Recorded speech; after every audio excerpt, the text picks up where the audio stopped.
How's camping going since the last time you talked to you? It's been good. A lot of good reps for those guys, and I feel like we're steps ahead of where we were last year, and just continuing to build and get better.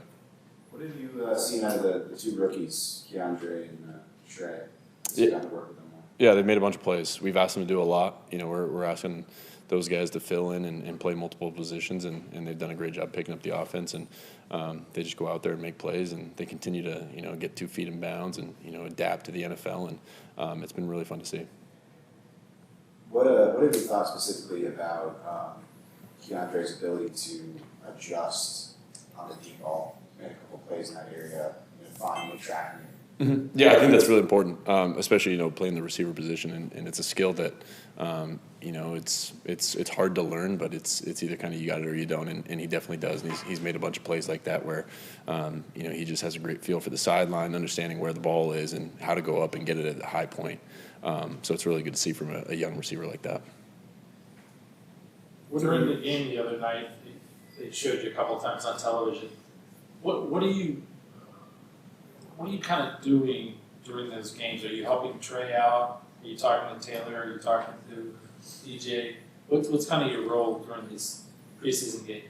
Yeah, it's to watch the game, support the team, and do whatever I can. If they need any help, if they're asking any questions, do what I can. But just being out there supporting the team. Justin, you have taken a physical beating in most of your years playing, and yet you've played through some incredible injuries.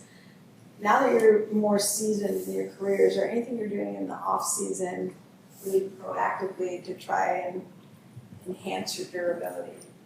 I wouldn't say I've changed anything. I think that's just something that we do year round. We understand that our bodies are our business, and to be at our best, we need to be available. And we've got a great training staff, a great team doctor, and every resource here that we could ever need. And so as long as we're here doing everything we can, rehab wise, treatment wise, I think they've done such a great job in that room, especially getting us ready to play on Sundays. Do you think that recovery has become a bigger focus? Because just in sports medicine in general, it seems like recovery is a big thing, not only week to week, but in globally speaking, in the off season.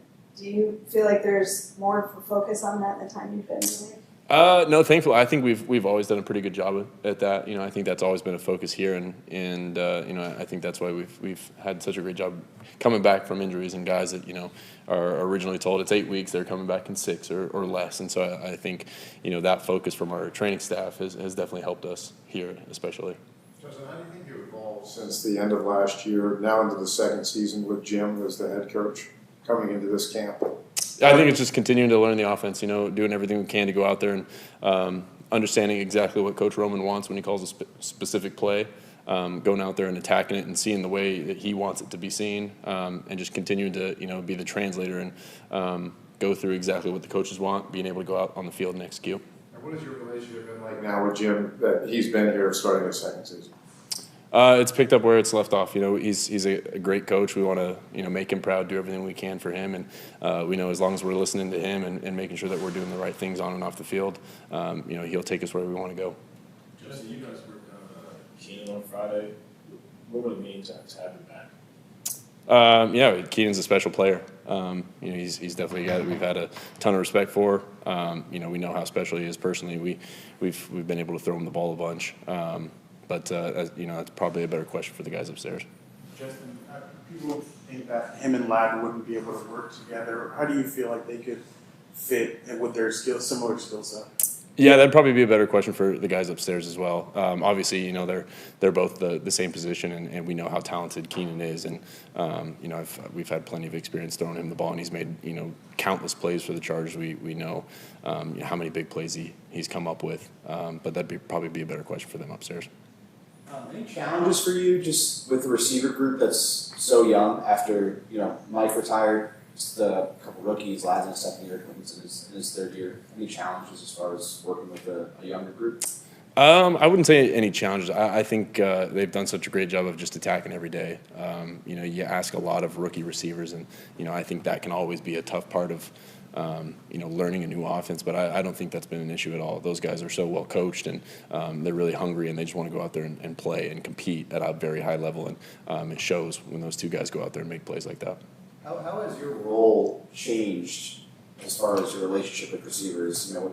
Earlier in your career, when you were a younger quarterback, you had all these vets, Mike and Keenan, to now being in a situation where you're trying to get something out of a really young group and group of guys that have a lot to prove. How has your role in all that sort of changed over the course of your career?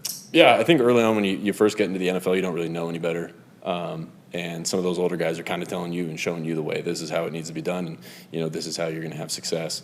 And I think as you go through and experience different coverages, different routes, you kind of get a feeling for what you think is best. And I think over the past couple of years, whether it's different offenses, same concepts with just different names, I feel like we've got a pretty good feel for what we want and what we need to do to be successful. And so then just getting through that, working through that with the young receivers and telling them, hey, this is, kind of what we see from this offense, from this route concept. I think as long as you go through that, you're going to get better and better. How do you feel like Arage's kind of grown from the first day of camp till now? Just continuing to get better. He showed up and he was impressive. He was making a bunch of plays, and we've seen the same thing from him over the past couple of weeks. He's picked up the offense really quickly, and he's a big threat out there that is really fast as well. And so he's tough to cover for a safety and tough to cover for a linebacker. And I think that's why he was so attracted to the guys upstairs.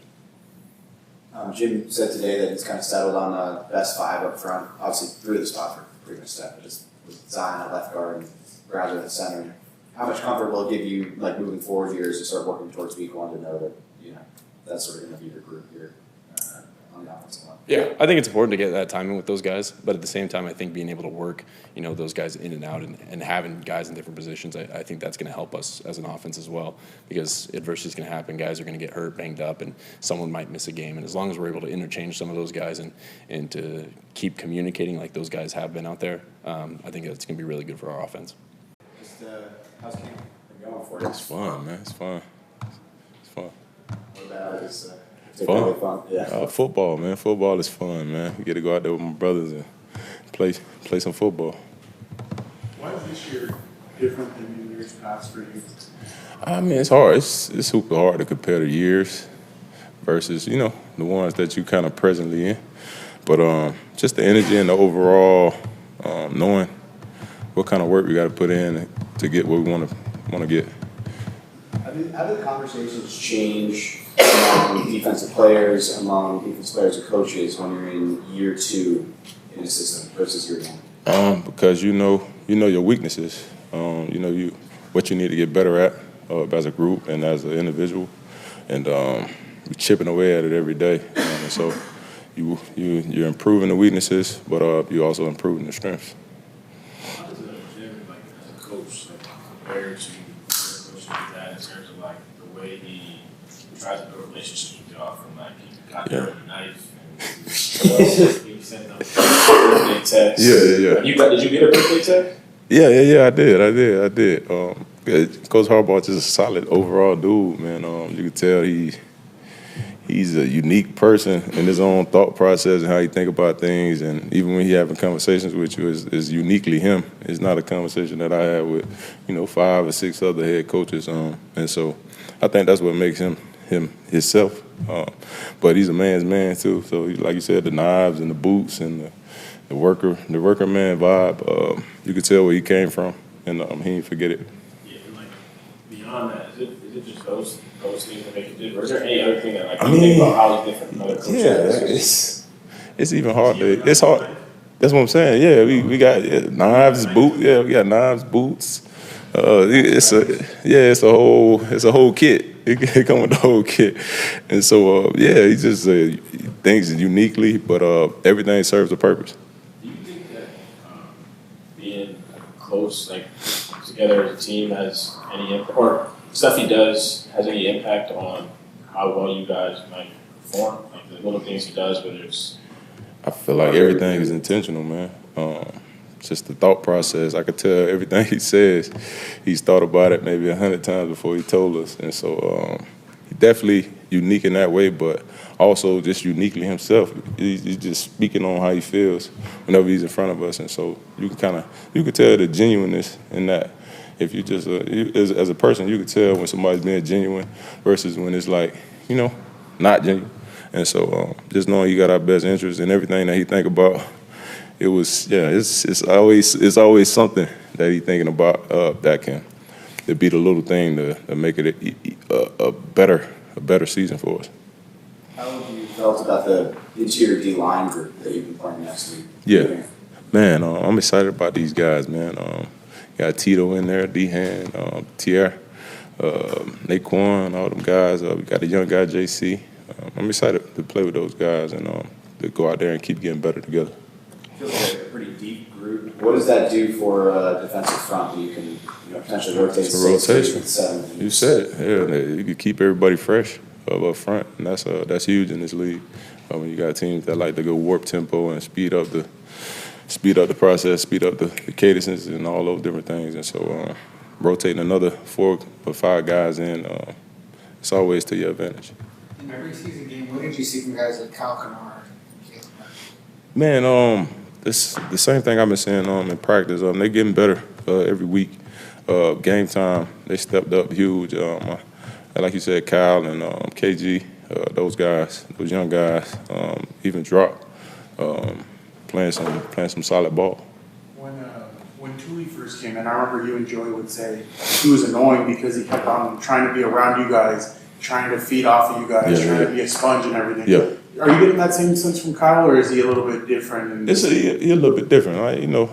Tuli kind of started out a little shy too, calling me sir and calling Joey sir and all those different things. But yeah, he kind of coming into it on his own. Just got to keep letting him know I'm here to be a soundboard, to bounce ideas, to bounce football talk, or not football talk. If you got some things you're dealing with off the field, I done been through some stuff myself. So just always trying to be encouraging in that way to the young guys. Going back to the interior D-line, I heard you yesterday mention Jamari, his tape of the game and all that. Yeah. What about him has kind of stood out to you, I guess? Not only just from the tape, but just as being out there on the field. I like his sense of power. He's a big guy. You wouldn't know he has the feet that he has, the footwork that he has. So he has some finesse to him, which was exciting to see. But just knowing the type of thought process I have, I love when guys can push that pocket, push the middle, and he's one of those guys. You've been around obviously a lot of different teams. How does the depth and the competition for the 53-man with this group right now compare to other teams that you've been a part of? I ain't gonna lie, I never really paid attention to that part of it. You just try to go out there and get better every day. And like I tell, like a guy like Drop and a guy like Kyle and all those different guys, a guy like Caleb Murphy, to just go out and build that trust between you and coach and us. And we see it, and we can see it consistently over and over. It'll be a huge difference maker moving forward. Just knowing that you got a guy that you can trust out there with you and the coach's trust, that's everything. But do you feel like your 2 years in LA, like the way you approach the game? 3. 3, excuse me, sorry. Yeah, it's It's all like good. different. I'm glad I could get you. 500. You're 300. You're Almost a 300 year, but like these guys have changed. Like I don't know, like a lot of people say for you, the way you were in Chicago or the way you brought it, you seem like happier here. Or you seem. Do you feel that way at all? Or do you, like, man, I just love the game of football, man. Happy or whatever you want to call it. I love playing football. It's what I do. I love to do, and it's what brings me the most joy right now at this point in my life. what's the biggest thing motivating you at this point? Winning the championship, getting to the Super Bowl and winning and playing memorable football along the way. There's obviously on Friday, Keenan came in and your former teammate came in and worked out and everything. Just what would it mean for you guys to, I know you're on the defensive side, but what would it mean for you guys to have Keenan back? I mean, Mr. Third Down himself. That's a huge boost for the defense. Just knowing he's gonna be able to extend them drives. Hopefully it's able to work out in our favor in that way. Because Keenan's a special player, but he's a special person, and just knowing the energy he's gonna bring to that room and to the offense, it's gonna be huge. It'll be huge. When you get to this point in camp, and you are in the backfield, pass rushing or in the running. Do you have any itch to like finish those plays? All the time. I kind of hear it from Coach Mike Elson. He's like, get out of the QB cylinder. But yeah, man, it's just one ear and out the other.